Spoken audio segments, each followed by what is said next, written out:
Hello, good evening everyone. Today I am here with a chart which will allow you to solve a number of questions for CSIR NET without actually doing a lots of steps. You can save a lot of time in the exam by remembering this chart. This is the ground state time symbols for different sets of orbitals. Now first of all we are having the P set, that is P1, P2, first you need to remember that we are not in this chart we are not considering the fully filled configuration, that is P6, D10 and F14 are not considered. Here we can divide this chart into three parts in order to memorize this, and also I will be telling you in which way you are actually saving the time. First of all, in this part we are writing the orbitals and the number of electrons in it. Now we told that we already neglected the fully filled configuration. Then the remaining one will be written as first, then the last, then second, the second last, like that. P1. Then the last one, neglecting P6, it will be P5. So we are writing those together. Then the second one will be P2. Now the second last in that order will be P4. Then comes P3. Similar is the case with the D series. That is D1, then comes, we are neglecting D10. So then now in the series, the last one will be D9. So we are writing those together. Then the second and the second last. Same is the case with the F orbitals as well. Now the first part is over. The second part will be the memorizing the multiplicities. Multiplicities, you need to remember that in P series, D series and F series, all of them, the number goes continuously starting from 2. The multiplicity starts from 2 and goes in the increasing order. In case of P, there are only 3 of them. Now it is starting from 2. 2, 3 and 4 are the ground state term symbols multiplicity. In case of D also, it is starting from 2 and it goes continuously towards 2, 3, 4, 5 and 6. Now for F, it starts from 2 and it continuously goes to 8. That is another trick to memorize the multiplicities. Now comes the important part. This you can memorize in two ways. Actually the first way is more easier because you are making that yourself. That is, you can memorize this in terms of a sentence, like the technique I mentioned yesterday in the case of VSEPR theory, that is the shapes of molecules. You can use the same technique and build a sentence in order to memorize these term symbols, the terms. Another method is rather a little complicated, but still many of you can do through that method also. In that method, we need to remember that we don't have G symbol at all. First thing to remember is that we don't have G term at all. Then remember that all the half-fill configurations will be having S as the term symbol. That is P3, D5 and F7 will be having the term symbol S. Now you already found the multiplicity. So the half-fill configuration, the term symbols are now very easy for you to find. Now the other ones, the first one will be having the term same as the orbital, first and the last in the series. Removing the half-filled configuration, the first and the last will be having same term as the orbital. That is, here it is P. Now the first and last, only 2 are remaining. If we are removing the half-fill configuration, only 2 are remaining. So both of them will be having the symbol P.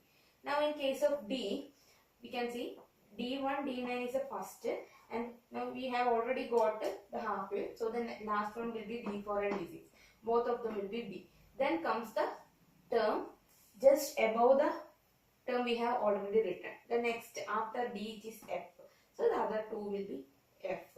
In case of F orbitals, the first one is F1 and F13 and the last one will be F6 and F8. Both of them are having the terms F. Now already we have to remember that G term symbol is not there at all.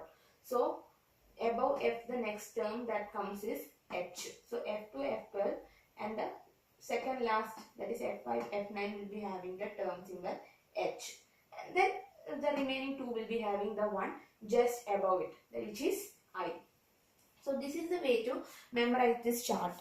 Now you need to know why I am recommending you to, how it saves time, or why I am telling you to memorize this chart.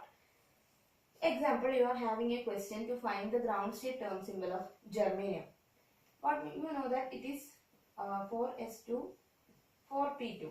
The basic procedure that we follow here would be to first draw the p orbital, plus 1 0 minus 1. You will be drawing the 2 electrons. Now you will be finding s is equal to 1. Therefore 2s plus 1 will be equal to 3. Then you will be finding L is equal to 1. Therefore the term will be P. Now since it is less than half filled, the J will be the lesser value, that is L minus S will be the value of J. So it would be now 3P and J will be equal to L minus S, which is equal to 0. So therefore 3P0 will be the term symbol. We have to do all these steps. But if you memorize this chart, you only need to write this configuration. In 2 steps, you can find the ground state term symbol. First, you will write this configuration. Now, you know that it is P2. Now, P2, from the chart, we know that the ground state term symbol is 3P. Now, S and L both are known from this. You need not draw any diagram. And also, it is less than half filled. So, L minus S will be the J value. You can directly write 3P0. Okay. Now you understood? You need not write these many things. Now if you are saving the steps, the advantage you are having is at the end you will be having a little more time to read the aptitude question parts in case of CSIR net. You can do another example. If you are interested, you can do another example. We can write CO cobalt 2 plus. Not just in case of P orbitals, we can do this in case of D and F as well. Now CO2 plus, it is actually 4F7. So I mean 3F7. Oh, I'm so very sorry. 3D7, 4S0. This is the configuration. Okay. Now we know for D7 what is the term symbol? It is 4F. Since it is more than half filled, L plus S will be the J value. L here is 3 and S here is 3 by 2. So 3 plus 3 by 2, it will be 9 by 2. Now if you want, you can write it down. The full orbitals, you can write all those and check it. The answer will be same. It will be 4 at 9 by 2. So this is a good technique for you to save some time in the examination. And I hope you all will be choosing your own method to memorize this and remember this chart fully so that you can save some time for the examination. Thank you for watching, and for more shortcuts and important videos like this, keep watching our channel, subscribe, and also press the bell icon to receive the notifications first. Thank you so much for watching. See you soon again. Thank you.